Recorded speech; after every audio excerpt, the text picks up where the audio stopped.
علیکم۔ اللہ پر یقین رکھنے والے ایک حکیم صاحب کی کہانی۔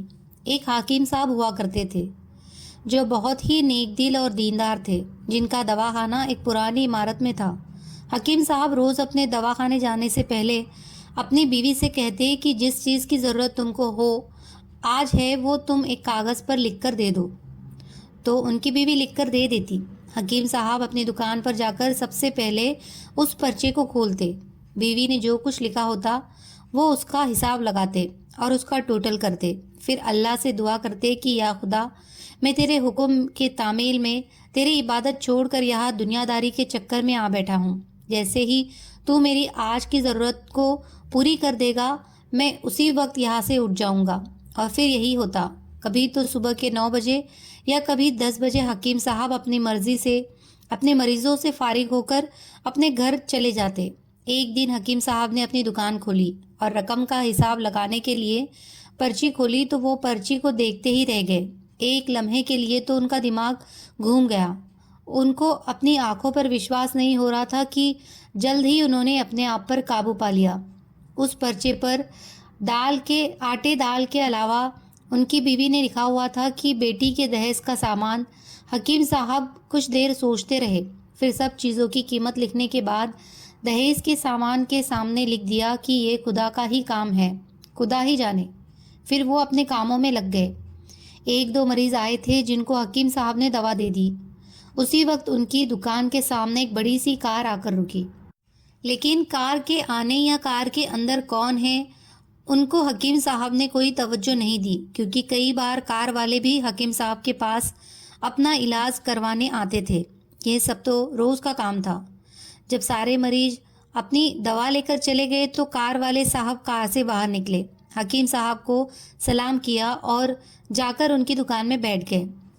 تو حکیم صاحب نے کہا کہ اگر آپ کو کوئی دوا لینی ہے تو یہاں سٹول پر آ کر بیٹھ جائے تاکہ میں آپ کو چیک کر سکوں، اور اگر آپ کو کسی اور مریض کی دوا لے کر جانی ہے تو آپ اس مریض کی حالت بتا دیں۔ پھر وہ صاحب بولے کہ حکیم صاحب، مجھے لگتا ہے کہ آپ نے مجھے پہچانا نہیں، لیکن آپ بھلا مجھے پہچان بھی کیسے سکتے ہیں، کیونکہ میں آپ سے 15 سال بعد مل رہا ہوں۔ اپنی پہچان کے لیے میں آپ کو اپنی پرانی ملاقات کے بارے میں بتاتا ہوں۔ جب میں پہلی مرتبہ یہاں پر آیا تھا تو میں یہاں خود نہیں آیا تھا، بلکہ مجھے یہاں خدا نے بھیجا تھا، کیونکہ خدا کو مجھ پر رحم آ گیا تھا اور وہ میرا گھر آباد کرنا چاہتا تھا۔ ہوا کچھ ایسا تھا کہ میں اپنے گاؤں جا رہا تھا، تبھی ہماری گاڑی آپ کی دکان کے سامنے آ کر پنچر ہو گئی۔ ڈرائیور گاڑی کا پہیہ لے کر پنچر لگوانے چلا گیا تھا، تبھی آپ نے دیکھا کہ میں گرمی اور دھوپ میں گاڑی کے پاس کھڑا ہوا ہوں۔ پھر آپ میرے پاس آئے اور دکان کی طرف اشارہ کر کے کہا کہ آپ اندر آ کر بیٹھ جائیے، تو میں نے آپ کا شکریہ ادا کیا اور کرسی پر آ کر بیٹھ گیا۔ ڈرائیور نے کچھ زیادہ ہی دیر لگا دی تھی۔ ایک چھوٹی سی بچی بھی میرے پاس کھڑی تھی اور بار بار کہہ رہی تھی کہ مجھے بھوک لگ رہی ہے، اور آپ اسے کہہ رہے تھے کہ بیٹا تھوڑا صبر کرو، ابھی تھوڑی دیر میں چلتے ہیں۔ میں یہ سوچ رہا تھا کہ میں آپ کے پاس اتنی دیر سے بیٹھا ہوں، لگتا ہے مجھے آپ سے کوئی دوا خریدنی چاہیے تاکہ آپ میرے بیٹھنے کو زیادہ محسوس نہ کریں۔ میں نے کہا کہ حکیم صاحب، میں انگلینڈ میں رہتا ہوں، وہاں گئے ہوئے مجھے 6 سال ہو چکے ہیں۔ جانے سے پہلے میری شادی ہوئی تھی، لیکن آج تک میری کوئی اولاد نہیں ہے۔ میں نے ہر جگہ علاج کروایا، لیکن اب صرف مایوسی ہے۔ آپ نے کہا کہ میرے بھائی توبہ استغفار پڑھو، اپنے رب سے مایوس نہ ہو، یاد رکھو اس کے خزانے میں کسی بھی چیز کی کمی نہیں۔ کر اولاد، مال، غم، خوشی، زندگی اور موت سب اسی کے ہاتھ میں ہے۔ کسی ڈاکٹر کے ہاتھ میں شفا نہیں ہوتی اور نہ ہی کسی دوا میں شفا ہوتی ہے۔ اگر شفا ملتی ہے تو وہ خدا کے حکم سے ملتی ہے۔ اولاد دینی ہے تو وہی دینے والا ہے۔ مجھے یاد ہے کہ آپ باتیں بھی کر رہے تھے اور 7 پوڑیاں بھی بناتے جا رہے تھے۔ ساری دوائیں آپ نے 2 حصوں میں کر کے انہیں الگ الگ لفافوں میں رکھ دی۔ پھر آپ نے مجھ سے پوچھا کہ آپ کا نام کیا ہے؟ میں نے کہا میرا نام افضل ہے۔ آپ نے ایک لفافے پر افضل لکھا اور دوسرے لفافے پر بیگم افضل لکھا، پھر دونوں لفافے ایک تھیلے میں ڈال کر دواخانے کا طریقہ بتایا۔ میں نے بے دلی سے دوائی لے لی، کیونکہ میں تو صرف آپ کو کچھ رقم دینا چاہتا تھا، لیکن جب دوا لینے کے بعد میں نے پوچھا کہ کتنے پیسے دینے ہیں تو آپ نے کہا کہ بس ٹھیک ہے۔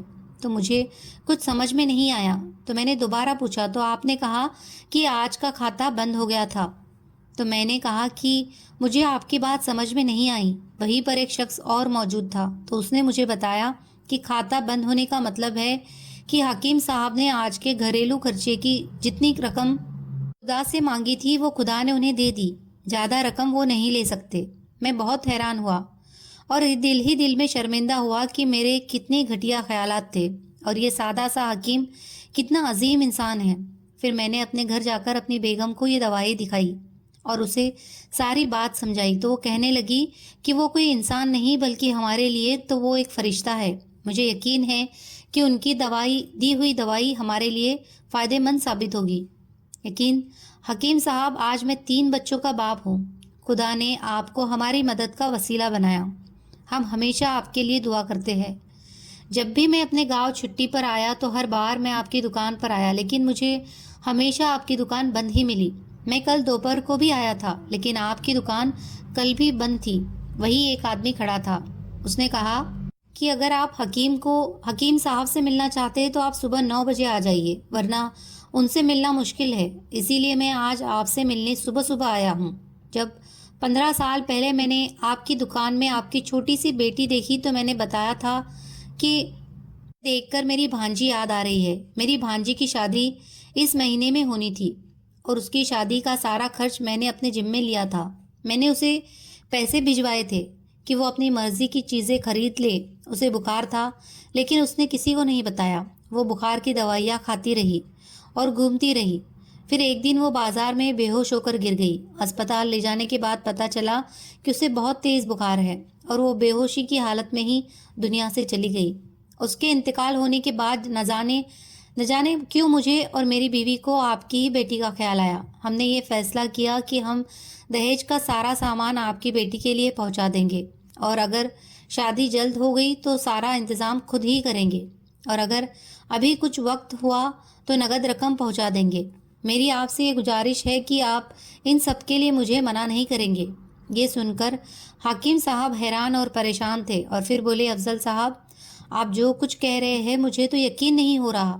میں نے آج صبح بیوی کے ہاتھ سے لکھی ہوئی پرچی دیکھی تو گھر کے کھانے پینے کے سامان کے ساتھ بیٹی کے دہیج کا سامان لانے کو لکھا ہوا تھا، اور آپ خود دیکھ لیں کہ پرچی پر کیا لکھا ہوا ہے۔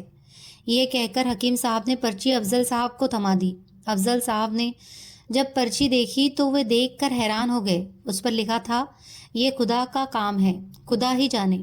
حکیم صاحب نے کہا کہ افضل صاحب، یقین مانیے جو میری بیوی نے پرچی میں لکھی ہو، آج تک ایسا نہیں ہوا کہ ان سب چیزوں کو لانے کا بندوبست نہیں ہوا۔ آپ کی بھانجی کی وفات کا مجھے بہت افسوس ہے، لیکن میں اس پاک رب کی قدرت پر حیران ہوں کہ جو ہمیں کیا کیا معجزے دکھاتا ہے۔ اس طرح حکیم صاحب کی بیٹی کے دہیج کا سامان انتظام ہوتا ہے اور بڑے دھوم دھام سے ان کی بیٹی کی شادی ہو جاتی ہے۔ دوستو، یہ کہانی تو یہیں پر ختم ہو جاتی ہے، مگر اس سے ہمارے لیے سبق یہ ہے کہ اللہ ہی پر بھروسہ کرنا چاہیے اور اللہ سے کبھی نا امید نہیں ہونا چاہیے، کیونکہ اللہ فرماتا ہے کہ مایوسی گناہ ہے، اور تم مجھ پر یقین کر کے تو دیکھو۔